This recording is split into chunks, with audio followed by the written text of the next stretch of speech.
செல்லம்மா சீரியல்ல போலீஸ்ல இருந்து தப்பிச்ச மாணிக்கம் ஒரு கடையில டீ குடிச்சிட்டு இருக்கிறப்போ அங்க ஒட்டி இந்த போஸ்டரை பாக்குறான். இந்த போஸ்டர்ல இந்த புகைப்படத்தில் உள்ள குற்றவாளியை கண்டுபிடித்தால் தகவல் அளிக்கும்னு போட்டிருக்கிறத பார்த்து அதிர்ச்சியாரான். ஐயோ, நம்மள போஸ்டர்லாம் ஒட்டி தேடுறாங்க போல, இதுக்கு மேல இந்த ஊர்ல இருக்க முடியாது.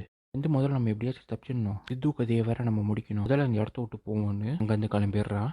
மேகா கடைக்கு போயிட்டு வழியில வரப்போ மாணிக்கும் மேகாவை மறிச்சு, மேகா நீதான் மேகா என்னை காப்பாற்றணும், போலீஸ் என்னை தேட ஆரம்பிச்சிட்டாங்க, ரொம்ப நாளைக்கு என்னால் இந்த ஊர்ல இருக்க முடியாது, இந்த சித்துவும் செல்லமாவும் என் கண்ணு முன்னாடி சந்தோஷமா வாழறத பார்க்க எனக்கு பிடிக்கல, நான் ஏதாச்சும் பண்ணணும், எனக்கு உதவி செய்ய மேகான்னு சொல்ல, மேகாவும் மாணிக்கும் என்னால உனக்கு எந்த உதவியும் செய்ய முடியாது, ஏன்னா உனக்கு போலீஸ் தேடுறாங்க, நீ மாட்டினா நானும் மாட்டிப்பேன், சித்துவும் செல்லமாவும் இப்போ ஹனிமூன் கிளம்ப போறாங்களா, அவங்க வீட்டில் பேசியிருக்காங்க, எனக்கு தெரிஞ்சு நீ இப்போ எதுவும் பண்ண வேணாம், கொஞ்ச நாள் ஆகட்டும் அப்புறம் பார்த்துக்கலாம்னு சொல்ல, மாணிக்கமும் சரி மேகா நானும் அமைதியா இருக்கேங்கிறாரு. மேகா போனதும் என் மேகா நீ சொல்லிட்டேன்னா நான் அதை அப்படியே கேட்பேன்னு நினைச்சியா, இதுவும் செல்லமாவும் பழி வாங்கணும்னு நான் நினைச்சேன், ஆனால் இந்த தடவை கண்டிப்பாக அவங்கள விட மாட்டேன், அவங்க ரெண்டு பேரும் கொண்டுட்டு தான் இந்த ஊரை விட்டு போவோங்கிறாரு. மகேந்திரனும் லட்சுமியும் சித்து செல்லம்மா கிட்ட, நீங்க ரெண்டு பேரும் இந்த வீட்டில் இருந்தீங்கன்னா மலர் உங்களுக்கு கேள்வி கேட்ட கொன்னுடுவா, அவகிட்ட இருந்து நீங்க தப்பிக்கணும்னா உங்க ரெண்டு பேருக்கும் ஹனிமூனுக்கு ஏற்பாடு பண்றோம், நீங்க ரெண்டு பேரும் மட்டும் தனியா போயிட்டு வாங்க, மலரை நாங்க பாத்துக்கிறோம்னு சொல்ல, செல்லம்மா வேணாம்ப்பா, மலர் தான் என் உலகமே, அவ இல்லாம நான் போக மாட்டேன், அவ எங்களுக்கு எந்த தொந்தரவும் கிடையாது, எங்க கூடவே அவளும் வரட்டுங்கிறாங்க. மாணிக்கும் சித்தார்த் மாதிரியே மாஸ்க் செஞ்சு கொடுத்த இந்த மாஸ்க் ஆர்டிஸ்ட பார்த்து பேசணும்னு அவர் ஒரு இடத்துக்கு வர சொல்லி அவர்கிட்ட நடந்த விஷயத்தையும் எல்லாத்தையும் சொல்றாரு. நீங்க கஷ்டப்பட்டு பண்ணி கொடுத்தீங்க, ஆனா எவ்வளவு முயற்சி பண்ண, ஆனா கடைசி நிமிஷத்துல எல்லாமே ஃபெயில் ஆயிடுச்சு, இந்த தடவை அப்படி நடக்காது, சரியான ஒரு பிளான் வச்சிருக்கேன், நீ எனக்கு மறுபடியும் ஒரு உதவி செய்யணும், சித்தார்த் மாதிரியே மாஸ்க் திரும்ப ஒன்று செஞ்சு கொடுங்க, எவ்வளவு செலவானாலும் பரவாயில்ல,